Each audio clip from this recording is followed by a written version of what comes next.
So my name's Jyoti, and yes, I work with the Landworkers Alliance. We're a union of small-scale farmers in the UK. There's not that many of us, because the UK was one of the first countries to industrialize its agriculture and to remove the peasant farmers from the land, and take those people that own the land and were growing for their local communities, and way back, a century ago, and remove them from the land and push them into the urban centers to work for the industrial capitalism, basically, the beginnings of capitalism. But we're still pretty strong. There's about 1,500 of us in the UK. I have a farm myself. It's my own family farm. I started it 16 years ago, but I started farming 23 years ago with my husband because we decided we wanted to live in a different way. My father was from India, and his family were peasant farmers. My mother was in America, and her family had come from Europe, from Italy, and from Germany on both sides, and started a farm in Iowa. But then that generation in the 1950s, 60s was when people were moving away from the land. And there was a real mindset that we actually needed to industrialize our agriculture. We had to move towards the Green Revolution in order to try and feed the world. My father became a scientist, a chemical engineer, which is something that his family pushed very hard for so that he can get more, economic wealth and go to America and study. And what he wanted to bring back to his country, more knowledge, scientific knowledge to be able to feed the country. But what was happening at the same time is this whole push across the world to take what was a world fed through agro-ecological farming systems, which is what Via Campesina, my organization, fights for. We are 300 million farmers across the world fighting for agroecology, which is the right to produce food using the land that is owned by the community and by small-scale farmers, using the water resources and the seeds that we save and the animals that we breed and all the agro-biodiversity that's out there to feed our local communities and our families first, and have a real connection to the land and the soil and the nature around us, and we passionately believe in that. Well, that was the dominant model of what fed the world, and is still the dominant model of what feeds the world today. 70% of the world's food is still produced by peasant farmers using 30% of the agricultural resources. But in the 1950s, 60s, back when my father was learning about the Green Revolution and science and all these sort of things that are these solutions to feed the world, was when that model was being taken over by the political system as the dominant way to feed the world. And so many loans were given out, and scientific resources and research and development were given out to countries so that they can convert their agriculture to industrialized agriculture. Instead of using manures for feeding the land and compost and all sorts of things that came from nature in the systems around us, they started using chemical fertilizers, started using pesticides, started using herbicides instead of learning how to use a hoe and to plow with your animals, or find other ways that you can mulch and grow food naturally. Started using these genetically modified or hybrid seeds to grow our crops, which were very convenient for supplying food to be shipped across the planet, but with that, losing all the tremendous amount of agrobiodiversity that is the bedrock of feeding our planet. All of this started, and as countries started to get pushed into this model of agriculture by a global economic system and lots of corporations that wanted to make money out of this transition to a different way of feeding ourselves, then countries got locked into a cycle of borrowing money to take farmers that were on small plots of land and growing food for their local communities and convert them into systems when they're growing on big fields, and then those big fields, they work for the agribusinesses that then ship that food across the planet to feed everyone else. All these things take away the resources, the fundamental resources that are very important for people to have self-sufficiency and food security and high nutritional value for their own communities. That is the reason this process that began in the 60s of the globalization and the industrialization of our food system that's so dominant in the political narrative, despite the fact it's not the one that feeds our world, is the one that's locked loads of countries into debt and not able to spend money on the fundamental social resources that the planet needs. And that's what Via Campesina fights against, the fact that we want food sovereignty, we want control of those resources. Now, I learned a little bit about this because I studied trade, I studied development when I went to university in America, and about 2 years into my degree, I thought, this isn't right. All we're learning about is promoting the American dream and this model of industrialized agriculture all over the world. What's going on with this? And my father said, why don't you just drop out for a year actually, and I'll pay you to go back to India. And I'd never been back to India before. And I visited my grandmother, and I was so lucky to learn from her. She hadn't been able to get a university education. She had been married when she was 15, but she spoke 8 different languages, and she knew how to save seeds, and she knew how to milk the cows, and she knew how to make so many wonderful food products, and I was really inspired by that. And then went on to work with environmental movements there, working against a big dam project that was being built there, and saw so many people physically removed from the ground, millions of people removed from a beautiful existence, as far as I'm concerned, where there was culture and community. Because when my father went to America, he always experienced depression his whole life from that disconnection that he felt by being pushed into another consumer culture where all he was doing was working to pay the bills and send us to school and to get all these wonderful things that actually weren't anything about the quality of life and the meaning of life. And when I met my husband and I got pregnant with my first child, I have 4 daughters, amazing daughters. My oldest is now 23. And has just graduated Oxford University and is studying agriculture and climate change. So it's very exciting for me. But we decided we actually wanted to raise them in a different way. And we wanted to raise them on the land. And so we looked all around. My husband was, a young raver, a little bit disenchanted with the current economic system from Essex in England. And we moved to England, and we looked around for a bit of land, and we really didn't have very much money to get started. And we finally found a plot of land that we could take out a loan for and borrow. And he was a very good working class background person that had a lot of skills in building, but not very much academic skills or political skills or anything else. But he just knew he wanted to do something that had meaning in life. So we built a house, and we put in electricity, solar and wind panels, and we raised the kids without fossil fuels, and we joined a community that was living without fossil fuels. It was a really beautiful way to raise our kids. No television, no computers. They ran around in the woods. I had them in pouches, picking beans and milking the cow with me, going around. They played all sorts of games, helping me collect berries and make jams and herbal products and all sorts of things. Growing up, we lived on an income of about £6,000 a year, sometimes £2,000 a year for a family of 6 in the UK. And I have to say that I think that was one of the best choices we ever made, is to live that kind of lifestyle where the choice that we made to raise our family is not about having loads of money to buy them all the things they need, but to have the time to be with them and to teach them and to have them be around a community and talk about things and see the land and see the animals and take care of them. And so it inspired me to realize that this is something that we really need to take control of, that we actually need to redevelop those connections to be with nature.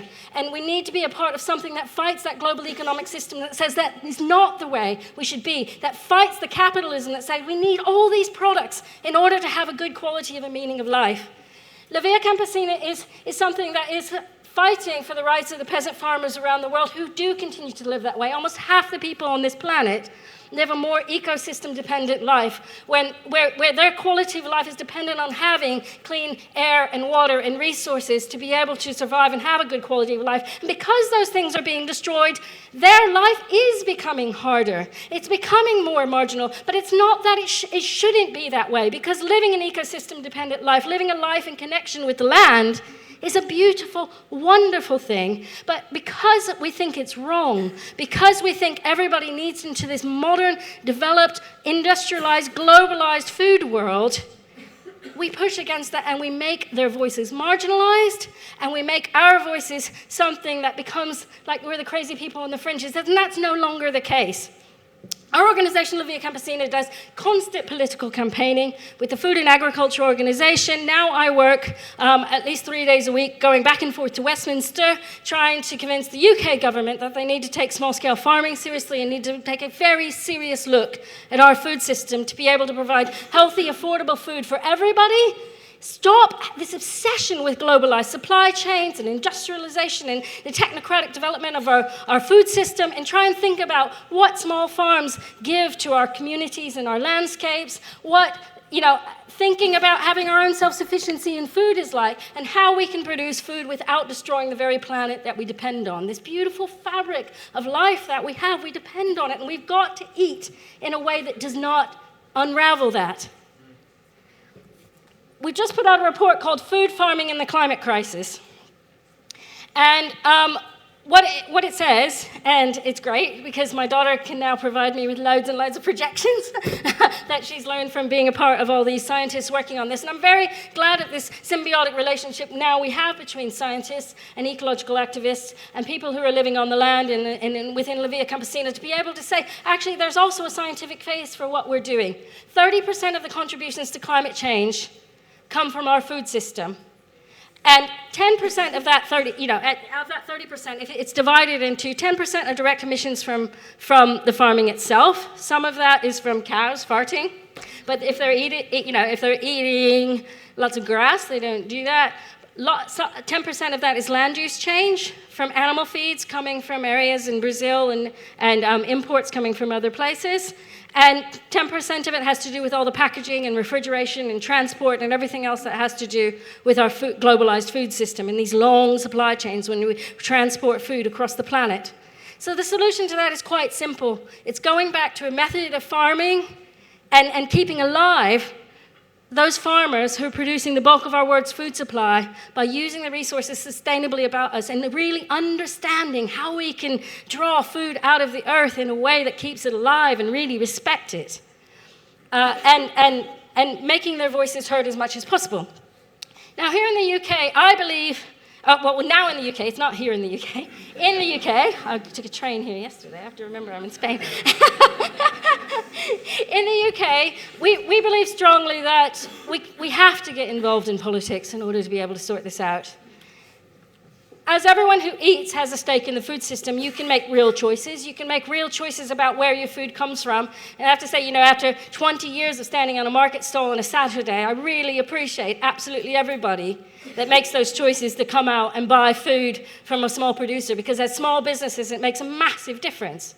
But more than that, you're all citizens, and you're part of a global democratic community, and we have to take control of this planet, because if we let everything that happens to it on a political level be dominated by agribusiness lobbyists and the large farmers' organizations that are promoting an industrialized foods model and the large landowners, then what happens that we're operating in, the context that we're all operating in, gets progressively harder and harder and harder. We cannot ignore that. Voting with your pocketbook isn't enough. It's a very neoliberal response to an absolute crisis that we're facing, where we let capitalism and we let the powers that are actually massively distorting the world we want to see have the power. And we have to take back that power, and that's extraordinarily important. So with Via Campesina, we have 300 million members, and can you imagine what it's like to get consensus decision-making out of 300 million members? we have very long meetings, sometimes 18 hours long, with headphones on, listening to people, and we have a speaking order of man, woman, youth, and give everybody 2 minutes to speak, and then we come up with, action plans of what we're going to do to try and tackle the trade system, the World Trade Organization, the Committee on Food Security, all the different things that are going on, all the land grabbing, all the genetically modified seeds, all the pesticides that are being poured onto our fields and destroying our insect populations. We think about women's rights and the rights of migrant workers and how it all feeds into the crisis, multiple crises that we've got going on with war and racism and everything else. We want to create a real solution on a globalized level by all of us standing together to fight these things. Right? And we work in teams, and we come up with position policy papers. We figure out who's going to go to what meetings and get those voices of civil society and all of us that care about a better planet to those meetings. I trek back and forth to Westminster all the time, talking to as many politicians as possible. We have marches, we have demonstrations, we lock ourselves onto things. Whatever we can possibly do to make sure that we can reclaim this planet. And it has to start with what you do with your own life. It starts with what you do with your life, what occupation you choose, and I really want to encourage as many as possible of you to go into farming. Don't just publicize farmers, don't just invite farmers to conferences, be a farmer. We need more farmers. It's the most sustainable occupation you could possibly choose. And raise your children that way, and feed your children that way, and respect and give maximum respect to farmers, and then take that and make that message the dominant message that gets to government. You know, we have to stand together on this, because if we stand together on this, we can shift things. Social movements are the only thing that has ever shifted things. And if we can create that mass political consciousness that a better food system is what we need and demand in order to save this planet, then we can shift things. It's only been since the 1960s that we've had this huge amount of agrochemicals being poured into the earth, that we've had all these plastics wrapping up everything that are filling up our oceans. We can shift it back. And we have to do it rapidly. We only have about 12 years to act, as all the youths, and all 4 of my girls are youth climate strikers, and they've been telling me to get a move on, you know. And so I've been trying to I had 2 meetings with Michael Gove, our Secretary of State last year, and, looked him in the eye and I said, we absolutely have to do something about this. And he's like, well, what do we need to do? And I was like, get me on the panel that sorts out the new agricultural policy. And he did, right? And the thing is, when I go to government and when we sit there and we try and take the voices of the farmers and all the passion of our youth and all of us who want this better world directly to the policymakers and say that what they're telling you is a lie, we can feed the world without destroying it, then we can get them to change their minds, because they're human beings too, and they're a part of this planet that's being destroyed rapidly underneath them as well. We have to call them out, and we have to make this happen, and every single one of you can be a part of that. Thank you.